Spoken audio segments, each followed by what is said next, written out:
What is up, everybody? It's your boy Jermaine Event, main on MMA, and today we are checking out a video from War Horse MMA. Of course, I've never seen a video, I don't believe, from War Horse MMA yet.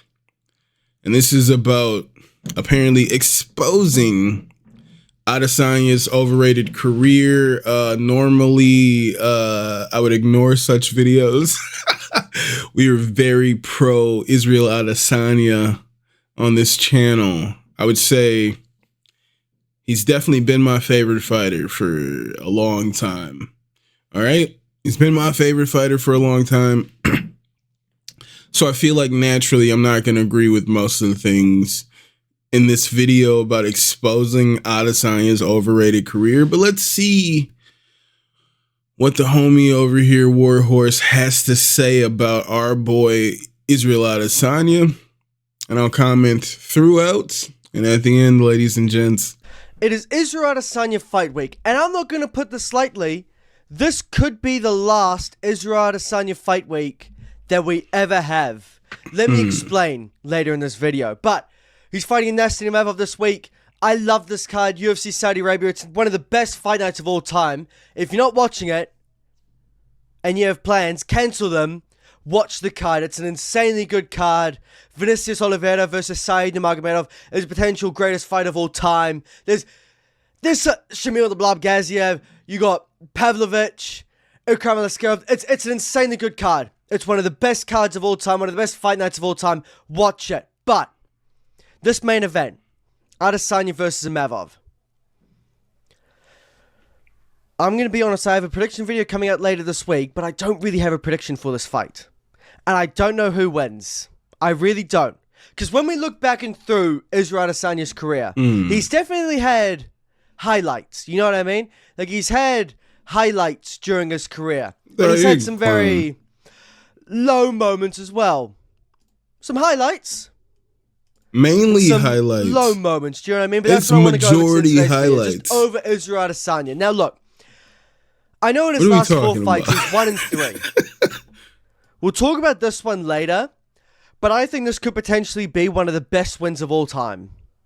This win right here, the second Alex Pereira fight, when he finished him in round 2, could go down as one of the best wins of all time. And I'll explain that later. But DDP. Losing to DDP isn't really that bad. Because he's beaten Strickland, he's beaten Whitaker, and then he's beat Adesanya. He's really tricky to figure out. He's actually a really, really good fighter. He's a really, really, really good fighter. We're going to come to the Strickland fight a bit later. I want to really talk about those two fights in their own rather than together. In the first Alex Pereira fight, it was... Well, I'm going to talk about it taking two to tango, right? Because when I actually looked through Israel Adesanya's career and his wins and his losses, obviously, they're very uneventful. When he wins, a lot of them are very uneventful. But when he loses, this is clown. They're some of his best fights. This is clown revisionist history ass shit. All right, y'all are clowns, okay? Izzy was styling on these fools. And just because it's one-sided, it seems less interesting. But he was dominating people. All right? Only, I would say, boring performance was maybe Yoel, but that was Yoel's fault. I don't understand how people are going back and saying that he didn't dominate Costa. That didn't happen. He didn't dominate Whitaker. Finish him in the first fight, come out, drop him in the first round of the second fight. Very dramatic, man. These were spectacular wins. Leading up to the fights with like Jared Cannonier, you guys were like hoping these would be the guys that beat Izzy. All right. Somehow it was Sean Strickland. All right. I don't count Alex. That's nonsense. But somehow Sean Strickland came in here and then ultimately Dricus. But it's silly. Silliness. You guys are trying to shit on my boy. I can't stand for it. We're 2 minutes and 28 seconds in. I was like, I cannot just sit here and let him keep going. I don't know if I can finish this. We got another 19 minutes of this. You know what I mean? Like the DDP fight was a really good fight. The Strickland fight, Strickland just walked him down for 5 rounds. But the first Alex Pereira fight in the UFC, obviously, was one of Adesanya's best fights. No. You know what I mean? No. Whereas I look at some of these, like, boring. Nah. Whitaker should have won. Boring. It was going up to light heavyweight. We don't talk about that. Really good. One of the most boring fights ever. Potentially the most boring fight ever, but there is also Carlos Esparza versus Rose Namajunas. The first Whitaker fight, great win. Kelvin Gastelum, one of the best fights of all time. And even on his come-up, was actually really entertaining. Yeah, so what are you talking about? Brett Tavares, very good win. Derek Brunson at the time was a good win. It's mainly highlights. At the end of his career, it's a bit, you know what I mean? Like, that was headlining a pay-per-view. Israel Adesanya versus Anderson Silva. I don't care about name value. That headlined a pay-per-view. Says a lot. But something else that really says a lot about Israel Adesanya. It says motherfuckers got injured. It says Whitaker was supposed to fight Kelvin Gastelum, and he got injured, and they put Adesanya and Silva in the main event in a 3-round fight because they were like, oh, they can't do that to Silva and give him 5 rounds short notice against Adesanya. But it's not like, oh, they headlined a pay-per-view. Yeah, because the headliner got hurt, was it the week of or something like that? It's real crazy. And I love to show on Israel Adesanya, but I can't fault his schedule, how active he is, and what he kind of stands for in the octagon.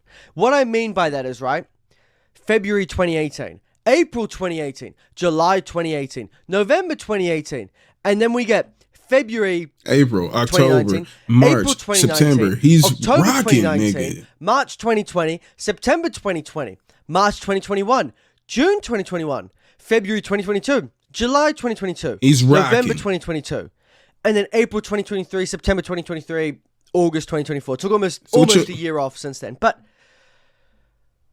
this guy's schedule and how active he is really, really impressive. So I love to shit on a lot of his wins. Like the Victoria one, the Cannonier one, the Yoel win. How you hating a lot on of these wins aren't great. And they are very boring fights. But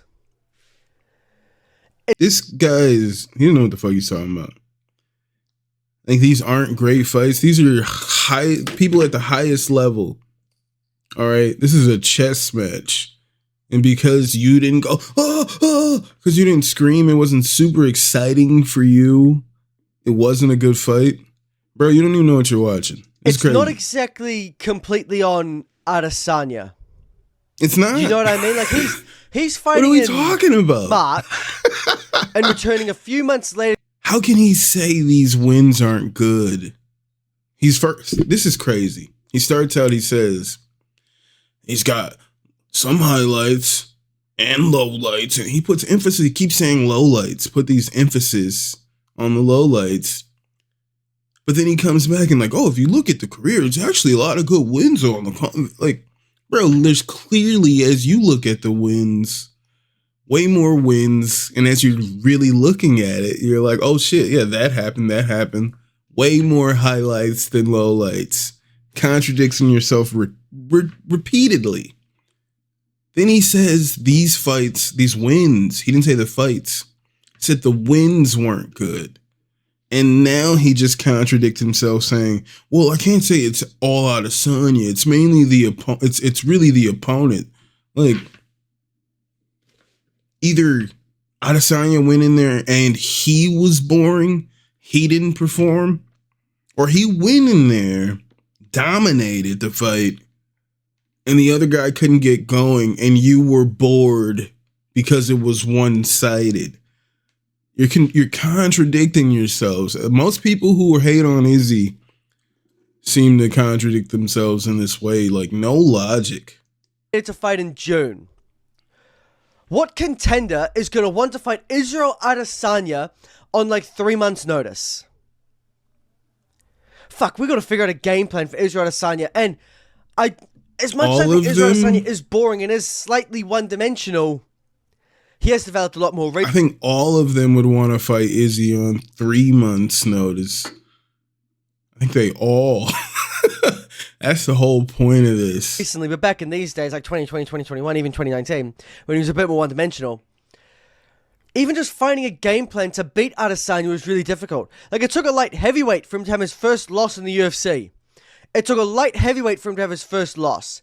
And then even Alex Pereira. Like, look at what he's doing at light heavyweight now. That's why we're going to talk about this win. But styles make fights, and we should have actually seen that coming. But the Gastelum fight. I want to go through his career now. Gastelum, one of the best fights of all time. The start of his kind of title reign, I'll say, because he won the interim belt. But one of the best fights of all time. I love to come back and watch this fight. It's an insanely good fight. It's one of Adesanya's best performances. And it's probably one of the last times we ever saw a good Kelvin Gastelum. One of them. One of the last times we saw Kelvin Gastelum actually look kind of good. But he is just a fat welterweight, you know what I mean? But kind of the start of the Last Stylebender, as everyone referred to him, and Joe Rogan glazing him and everything like that. But that's his. Israel Adesanya That's on his his name. and winning the interim belt was insanely entertaining. And if you haven't watched this fight, watch it after this video. But it's one of the best fights of all time. Weird. He's like, or the Last Stylebender. Whenever Joe Rogan's trying to glaze him. His nickname is the Last Stylebender. How's Joe Rogan glazing him by saying the nickname that Adesanya gave himself, essentially? Like, I don't. One of the best fights of all time, and I love it. I hate Adesanya, love this fight. And then when he won the belt off of Robert Whittaker, an insanely impressive win, an insanely good win. And for where Whittaker was at the time and what he was doing, let's pull up Robert Whittaker's Tapology. Let's pull it up just so we can actually show what Robert Whittaker was actually doing in the run that he was kind of on during this time before he lost to Adesanya the first time. Before he lost to Adesanya, Yoel Romero. And Yoel Romero again. Two of the best fights of all time. And obviously the cancelled bout to Luke Rockhold. Yeah, it was over a year after that Yoel fight that he fought Izzy. Over a year, my guy. We skip that. Two of the best fights of all time against Yoel Romero. And this was even before he could actually just win the belt. Because Bisping was there, GSP was around, even Luke Rockhold was around at the time as well. Like this, it was really difficult with middleweight at that time regarding the belt. Because Bisping was holding it off because he wanted to defend against Dan Henderson, but then GSP was around and he was coming back. Luke Rockhold, blah, blah, blah, because Bisping took it on short notice. So it was really, really hard. It was really, really hard with the middleweight belt at that time. Which I actually think that makes this win slightly more impressive. Like beating him in Australia, dropping him in the first round, finishing him in the second round. Really impressive win. One of Adesanya's best wins. One of his best performances. Because beating Whittaker isn't easy. And even prior to this day and age of middleweights, obviously. But a couple years ago, Whittaker was the Max Holloway to Volkanovski. All right, I think I've seen enough.